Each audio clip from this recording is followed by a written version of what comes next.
నమస్తే. కేటీఆర్ అలాగే కర్ణాటక ముఖ్యమంత్రి సిద్ధరామయ్య మధ్య మళ్ళీ ట్వీట్ల వార్ కంటిన్యూ అవుతుంది. తాజాగా సిద్ధరామయ్యకు సంబంధించి ఒక వీడియో బయటకొచ్చింది. ఆ వీడియోలో ఆయన మాట్లాడుతున్నట్లు ఎన్నికల సందర్భంలో ఎన్నో హామీలు ఇస్తాం, వాగ్దానాలు చేస్తాం, వాటన్నిటినీ నెరవేర్చాలా అని దాని సారాంశం. దానికి సంబంధించి ఆయన సిద్ధరామయ్య స్పందిస్తూ ఒక ట్వీట్ చేశారు. మాట్లాడారు అక్కడ మీడియాతో స్థానికంగా. ట్వీట్ కూడా చేశారు. అది కావాలని దుష్ప్రచారం చేస్తున్నారు, నేను అలా మాట్లాడలేదు, నా వాయిస్ కాదని చెప్పి ఆయన మాట్లాడుతున్నారు. ఇదిలా ఉంటే దీనికి సంబంధించి కేటీఆర్ ఆయన్ని ట్యాగ్ చేస్తూ ఒక ట్వీట్ చేశారు. ఆ ట్వీట్ మనం చూస్తున్నాం. ఎన్నికల్లో ఓట్ల కోసం ఏదో అన్నాం అనుకోండి, అది ఇస్తాం ఇది ఇస్తాం అంటాం, అంత మాత్రాన అన్నీ ఫ్రీగా ఇవ్వాలా? మాకు ఇవ్వాలని ఉంది, అయితే డబ్బులు లేవు. కర్ణాటక అసెంబ్లీలో రాష్ట్ర ముఖ్యమంత్రి సిద్ధరామయ్య. తెలంగాణలో లోక్సభ ఎన్నికలయ్యాక ఇదే ప్రకటన రేవంత్ రెడ్డి కూడా చేయనున్నారా? అట్లానే దానికి సంబంధించి చాలా సీరియస్గా తీసుకున్నటువంటి సిద్ధరామయ్య ఆయన ఒక ట్వీట్ చేశారు, మనం చూస్తున్నాం. Mister KTR BRS, do you know why your party lost in the Telangana elections? Because you don't even know how to verify what is fake and edited and what is the truth. At the rate of BJP for India creates fake edited videos and your party circulates them. Yours is perfect B team of BJP.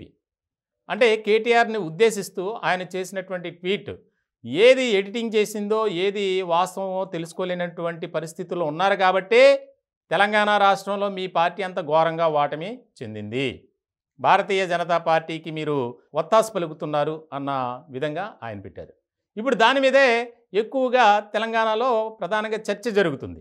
అంటే ఏదైతే Siddaramaiah audio video బయటకు వచ్చిందో దానికి సంబంధించి తెలంగాణలో కూడా అదే జరగబోతుంది, అలాగే చెప్తారు అని చెప్పి బీఆర్ఎస్ నాయకులు కొంతమంది ప్రచారం చేస్తున్నారని, దాన్ని ఖండించాల్సిన అవసరం ఎంతైనా ఉందని అంటారు సిద్ధరామయ్య.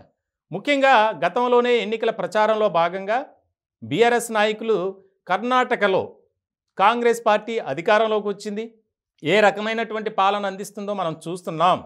ఎక్కడా కూడా వారు ఇచ్చినటువంటి హామీలు కానీ చేసిన వాగ్దానాల విషయంలో ఎక్కడా కూడా నెరవేర్చిన పరిస్థితి లేదు అని ప్రచార అస్త్రంగా కూడా తీసుకువెళ్ళారు. ఆ క్రమంలో కర్ణాటకకు సంబంధించినటువంటి ముఖ్యమంత్రి అలాగే ఉప ముఖ్యమంత్రి సిద్ధరామయ్య అలాగే డీకే శివకుమార్ ఇద్దరూ కూడా తెలంగాణలో పర్యటించారు, కాంగ్రెస్ తరఫున ప్రచారం చేశారు.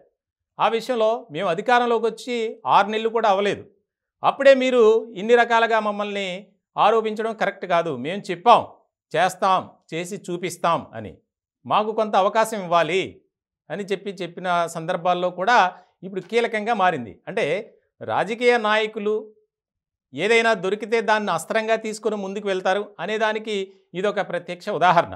ఆయన సాక్షాత్తు నేను మాట్లాడింది కాదు, నాది ఫేక్గా క్రియేట్ చేశారు, నేను ఎందుకు అలా చెప్తాను, అది కూడా ఒక శాసనసభలో అలాగే ఒక మీడియా సమావేశంలో మాట్లాడినట్టు క్రియేట్ చేశారు, క్రియేట్ చేసి దాన్ని వైరల్ చేస్తున్నారు. ఆ వైరల్ వీడియో వెనుక భారతీయ జనతా పార్టీ హస్తం ఉంది అని క్లియర్ కట్గా చెప్తున్నారు. కానీ దాన్నే ఇదిగా తీసుకొని ముఖ్యంగా కేటీఆర్ దాన్ని వైరల్ చేయడానికి ప్రయత్నం చేస్తున్నారు అని చెప్పి ఆయనకు రివర్స్గా అంటే ఘాటైనటువంటి ఒక ట్వీట్ చేశారు. మీ పార్టీ ఏ స్థాయిలో ఉందో దీన్ని బట్టి అర్థమవుతుంది, ఏది ఫేక్ వీడియో ఏది ఎడిటెడ్ వీడియో ఏది వాస్తవమో రియల్ వీడియో తెలుసుకోలేనటువంటి పరిస్థితిలో ఉన్నారు కాబట్టే ఇంత వాటమి ఎదుర్కొన్నారు అని దాని సారాంశం. ముఖ్యంగా ఈ ట్వీట్ల వారు ఇంకెంత దూరం వెళ్తుందో, ఎన్ని పరిణామాలకు దారి తీస్తుందనేది చూడాలి.